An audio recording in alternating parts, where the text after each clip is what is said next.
What's good, YouTube? It's your boy, Only One KDB, and I'm back with another video. In today's video, bro, we got why Michael Jackson bought Eminem music rights. Now, if you're new to the channel, make sure you like, share, and subscribe. Turn on that post notification bell so you're notified when I drop another banger, bro. Now, if y'all don't know, bro, if y'all been sleeping under a rock for the past 30 years, I'm not even 30 years old. But Michael Jackson is the GOAT, the unquestionable GOAT, the king of pop. No Michael Jackson slander will be tolerated. Then yeah, bro, we ain't no Michael Jackson slander. Now we finna check out. I ain't even know Michael Jackson owned Eminem rights, music rights. I ain't even know. You learn something new every day. But we finna get into this video, bro. If you're new to the channel, make sure you like, share, and subscribe. Turn on that post notification bell so you get notified when I drop another banger, bro. We finna get to it, bro. Y'all boys ready? We finna find out, bro, cause we finna see, bro. Let me start the video. This video is brought to you by Manscaped.com, the global brand for grooming and hygiene products. I've never met Mr. Eminem, and to have him, I've always admired him, and to have him do something like that was Eminem the GOAT as an artist to another artist, and it's sad because, well, I think what Stevie Wonder said is true, and I just don't want to say too much more than that. But he should be ashamed of himself, what he's doing.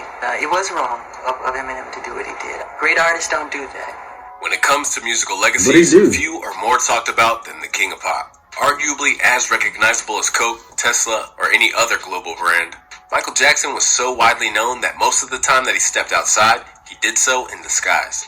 And just like any other multinational business, Michael's portfolio went way beyond his music catalog. For all that his public image has been widely dissected and debated over, one of the less scrutinized or studied aspects of Michael Jackson is the massive control that he had in the shadowy world of music publishing. Over the course of his career, Michael boasted his own record-breaking earnings by acquiring either entire catalogs or the select hits of other artists. But where there were instances where this could be chalked up to simple business, there are others in which the incentives behind purchasing the records. That nigga owned the Beatles catalog, bro. He bought the Beatles catalog for like I forgot how much he bought it for. I think he bought it for like 30, 50 million, something. It was something. It was a high amount of money, bro. That nigga was a GOAT, bro. I ain't gonna lie, bro. That nigga was a smart businessman too. But we finna continue, bro. Let's talk about Eminem. We trying to figure out what Eminem do because he said he shouldn't have did. I don't even know what he did. Seemed more personal. And in the case of one of hip-hop's biggest stars, it's been argued that it was a petty chess move, an act of revenge. Known for his trademark wardrobe and fondness for living as though he were Peter Pan, and the unsavory allegations that have often accompanied that lifestyle, MJ's eccentricities had long been easy pickings for any artist or comedian that thrived on cultural commentary. In hip-hop, few have used it as fuel for their come-up quite like Eminem. So with Michael's flaws being so apparent to the world, it came as no surprise that Shady would use them as fuel for some tongue-in-cheek antics. During a tour stop in Glasgow in 2003, he famously dangled a doll off a balcony in the same way that Michael did with his newborn baby at a Berlin hotel. But while this likely annoyed him, it was his next joke at Michael's expense that aggravated him the most. Released in 2004, Just Lose It will serve as the lead single from M's fifth studio album, Encore. And while its video openly parodied MJ in the ways that he was used to, the track's ill-intentioned lyrics only made their beef more intense. Angered by Eminem's depiction of him and his reference to his child accusations, MJ initially tried to get Just Lose It banned. After crowds had gathered in New York's Times Square, Michael spoke to Geraldo Rivera and flexed the power. He made fun of his head being on fire. Over 4,000 people showed up on my behalf. And I want to thank Reverend Jesse Jackson, Reverend Al Sharpton. I didn't know Eminem did all this. God. Source, Steve Harvey, Bob Johnson and BET, Kathy Hughes and Radio 1, and all the many others who have supported me. I made my feelings clear about the Eminem video. I ain't gonna lie, bro. That it's demeaning and disrespectful, but I also want to say something after this video. It's not just about Michael Jackson, but a pattern of disrespect that he has shown to our community. He needs to stop it, and he needs to stop it now. Typically, Eminem was unfazed, and in fact, seemed to be honored by the response that he Why got. Eminem being this disrespectful, bro?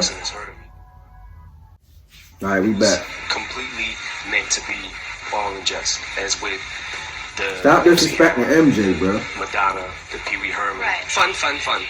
Left without a proper resolution, The feud simmered, and seeing as the animosity seemed to be a one-way thing, it was largely left unsaid from there on out. Until in 2007, Michael's Sony ATV venture, which had amassed a massive amount of the world's combined musical wealth by this point, purchased the massively lucrative, famous music library for $370 million. In this deal, MJ would find themselves with the rights to tracks by artists such as Bjork, Shakira, and Beck, among others. And when it came down to it, industry insiders believed that it was Marshall Mathers' discography that he was eager to control, most likely as a flex. The polarizing Benzino, who'd been beefing with Eminem at his position at the source, claimed that he and MJ actually discussed the topic via a lengthy telephone call. In a now deleted post, Zeno revealed that. When Eminem did a diss on Michael Jackson in 2004, Michael made no comments. He went and bought Eminem's whole catalog, and then got paid every time Eminem performed. I was at the Turnberry Hotel in Miami when I got a call from Michael Jackson. We talked for about 45 minutes about Eminem disrespecting him. He thanked me for standing up to him and spoke about, in his words, the devil's running the music industry. He mentioned Tommy Mottola and a few others. I will never forget that conversation. This nigga Eminem dissed this nigga, bro, to get revenge on this nigga, bro. This nigga Mike ain't even diss him back. This nigga went and bought this nigga whole catalog. Bro, that's the most gangster shit you can do, I swear to God. Yo, this nigga Mike was a genius, bro. I ain't bullshitting, bro. This why he the GOAT, bro. I keep telling y'all, bro. He the GOAT. This go past music, bro. This nigga was a smart businessman, bro. A nigga dissed him, right? He like, all right, cool. I ain't even finna respond back to that. You cool. I ain't respond back to you. I'm gonna just buy your catalog and make you pay me every time you perform. I ain't gonna lie, that's some gangster shit right there. I ain't bullshitting. But we finna continue, bro. I had no idea. Yo, that's crazy, bro. In reality, Benzino's words were an overstatement. MJ couldn't acquire it all, but he did make off with the classics Without Me and The Real Slim Shady. And the idea that it was spiteful was reinforced by the idea that his finances weren't as significant as they once were, evidenced by MJ selling 25% of his ATV catalog back to Sony just 1 year prior. And as music historians know, that was a deal that was mired in controversy in its own right. Carried out in 1985, Michael's acquisition of the ATV catalog is one of the most fascinating tales in the history of the music industry. While it was undoubtedly a good investment, it showed that when it came to publishing, MJ would step over enemies and so-called friends. I wish I could dance like MJ, What's more, bro. he even purchased the rights to the music of the very man that suggested he get into it, the Beatles, Paul McCartney. I said this. It actually kind of fell apart a little bit later.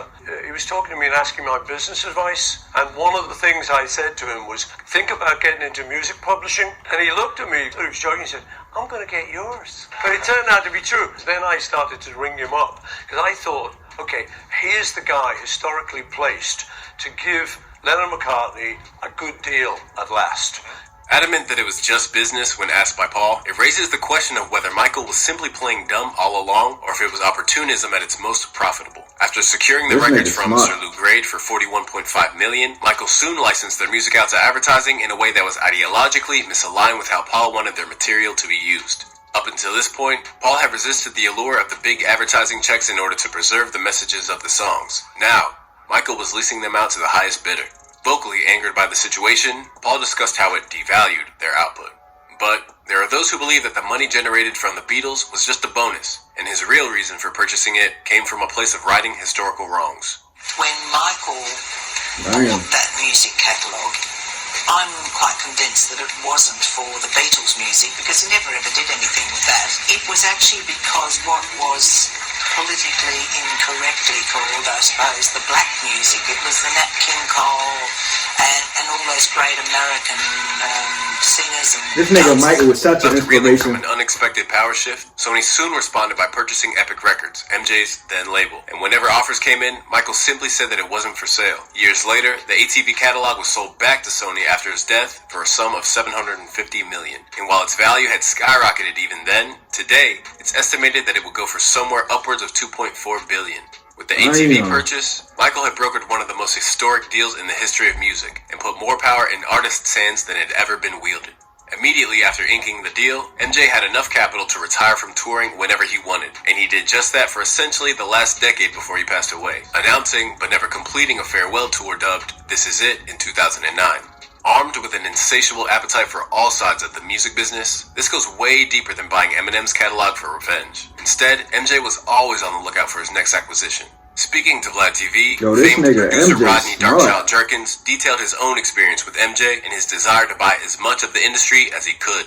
Sitting here and we just talking really about nothing. We just kicking it. And then I went to use the restroom and I saw a note he wrote in the restroom saying, talk to Rodney about his publishing. Then I come back and he goes, so I want to talk to you about something. I want to talk to you about your publishing and see if you're interested in selling it to me. The proud owner of some of music's most cherished records and flushed with more riches than anyone could want, most people would believe that his involvement in the publishing game was an incredibly wise move on his part. But for others such as Akon, they believe that his business acumen and the audacity that he had to hold so much power had meant that he created powerful enemies that do anything to discredit him. Yeah. I think all that was propaganda because Mike was doing such big things in the publishing world. The music side, he was buying out a lot of great real estate and he wouldn't sell it back. And then, of course, his own catalog, there was a big fight around that. I think what Michael was more about, it was power because he was super smart and understood what real value meant to America. So he had access to a lot of American value, and he owned it. And if he didn't own it 100%, he owned it 50%. And I think at that moment, that's when a lot of the propaganda started coming out. True or not, the fact that Michael's stature was such that this could even be entertained by level-headed people speaks to the depths of his success and notoriety in the industry. Granted enough seed money that he could purchase some publishing for honorable reasons, and others for more self-serving ones, Michael Jackson's moves in the music industry, regardless of your view on where his place in its history should reside, are both unprecedented and irreplicable. Because in the modern era, the nature of the industry will prohibit anyone from ever becoming powerful to that same degree. Yeah, bro. RIP to the GOAT, bro. That nigga was smart, bro. But anyway, bro, what I was finna say? Oh yeah, I was finna say, that nigga, I'm an MJ fan, bro. That nigga wild for dangling his baby over the balcony. But yeah, bro, that nigga always used to do that head thing, bro. Even when he was younger, bro. If you go back to look at all his old videos from when he was a kid, that nigga used to always. I swear that nigga, bro. But anyway, we finna get out of here, bro. Make sure y'all like, share, and subscribe. Shout out to MJ, bro. RIP to the GOAT. But we finna get out of here, bro. Make sure y'all like, share, and subscribe. Turn on that post notification bell so you notified when I'm dropping up a banger, bro. But yeah.